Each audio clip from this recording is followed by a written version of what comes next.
புரிஞ்சுக்கணும். சூடான ஒரு குழம்பையோ, ரசத்தையோ இல்ல ஏதோ ஒண்ணையோ வந்து அந்த அ பா நெகிழி பாத்திரத்தில் ஊத்தும் பொழுது, இல்லன்னா நெகிழி பையில ஊத்தும் பொழுது, அது வந்து அந்த நெகிழியோட வந்து சேர்ந்து, அது புற்றுநோய உண்டாக்கக்கூடிய தன்மை வாய்ந்தது. இது என்னைக்கோ ஒரு நாள்னா அது தெரியாது. இப்ப இதே வந்து தினமும் சாப்பிடுறாங்க, இல்ல தினமும் பண்றாங்க அப்படின்னா, அப்போ வந்து என்ன ஆகும் அப்படின்றத நம்ம யோசிக்கணும்.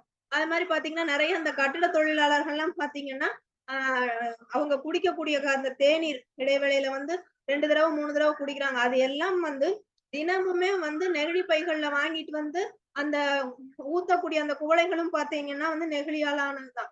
அதுல ஊத்தி குடிக்கிறாங்க. இப்ப அந்த மாரி வேல பார்க்குறவங்க, வெயில்ல வேல பார்த்துட்டு இதே மாரி சுடுறத வந்து தினமும் அந்த நெகிழி பாத்திரத்துல ஊத்தி, ஊத்தி குடிக்கும் பொழுது, நாள் பட அது வந்து புற்றுநோய்க்கு வந்து வழிவகுக்குது. அதெல்லாம் அவங்கள அறியாமலே அவங்க வந்து செஞ்சுகிட்டே இருக்காங்க. அது இப்போ ஒவ்வொன்னா ஆராய்ச்சி பண்ணி வந்து கண்டுபிடிக்கிறாங்க.